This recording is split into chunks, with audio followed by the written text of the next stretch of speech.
बीते कुछ सालों में हिमालय के क्षेत्र में कई भूकंप देखे गए। हिमालय के क्षेत्र में आए इन भूकंप की तीव्रता भी कई बार इतनी थी जिसकी वजह से नेपाल, भारत समेत हिमालय से सटे कई इलाकों में भीषण तबाही देखने को मिली। लेकिन वैज्ञानिकों ने हिमालय के क्षेत्र में आए सबसे बड़े भूकंप के झटकों को भी महज एक ट्रेलर बताया है, क्योंकि वैज्ञानिकों का मानना है कि महाविनाशक भूकंप द ग्रेट हिमालयन अर्थक्वेक अभी बाकी है। हिमालय क्षेत्र संवेदनशील है और जो सेंट्रल साइस्मिक गैप है, अर्थात जो बड़ा भूकंप, बड़ा मतलब magnitude greater than 8, Bihar Nepal 1934 में आया था और कांगड़ा अर्थक्वेक 1905 में जो आया था, तो इसके बीच का क्षेत्र वो क्षेत्र है जहाँ पे कि पिछले 150-200 सालों में जो ऊर्जा एकत्रित है वो रिलीज नहीं हुई और ये रिलीज एक बड़े भूकंप के रूप में होगी। लेकिन अभी ये कह पाना कि वो कब आएगा, कि 50 साल में आता है कि 100 साल में आता है, ये कहना संभव नहीं है। वैज्ञानिक लगातार बीते कई सालों से इस महाविनाशकारी भूकंप को लेकर रिसर्च कर रहे हैं, लेकिन वैज्ञानिकों का मानना है कि ये भूकंप हिमालय के किस इलाके में आएगा, कब आएगा, इसको लेकर कोई भी भविष्यवाणी नहीं की जा सकती।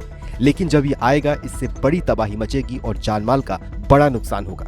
हालांकि हिमालय में ऐसे भूकंप की कल्पना क्यों की जा रही है, वो भी अब आपको समझाते हैं। आप इसे ऐसे समझें, अगर मैं लगातार आपको धक्का दे रहा हूं, पर आपके पीछे एक दीवार है जो आपको पीछे जाने नहीं दे रहा है। मेरे धक्के से लगातार आपके शरीर में ऊर्जा स्टोर हो रही है, जिसे आप एक दबाव की तरह महसूस कर रहे हैं। आपको दर्द हो रहा है, बेचैनी और उलझन भी हो रही है। ये सभी रिएक्शन एक एनर्जी स्टोर होने की वजह से होते हैं।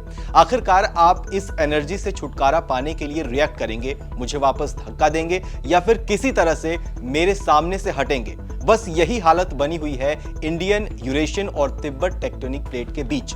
असल में इंडियन टेक्टोनिक प्लेट हर साल 15 से 20 मिलीमीटर तिब्बत प्लेट की तरफ बढ़ रहा है। इतना बड़ा जमीन का टुकड़ा किसी अन्य टुकड़े को धकेलेगा तो कहीं ना कहीं ऊर्जा स्टोर होगी। तिब्बत की प्लेट खिसक नहीं पा रही है, इसलिए दोनों प्लेट्स के नीचे मौजूद ऊर्जा निकलती है। ये ऊर्जा छोटे छोटे भूकंपों के रूप में निकलती है, तो इसे घबराने की जरूरत नहीं है और इससे छोटे भूकंप आते हैं।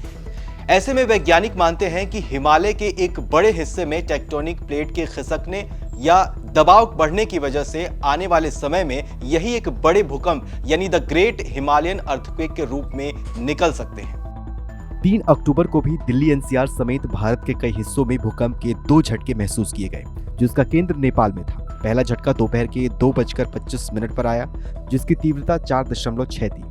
इसके करीब आधे घंटे बाद दोपहर 2:51 पर भूकंप का दूसरा झटका आया, जिसकी तीव्रता 6.2 मापी गई थी।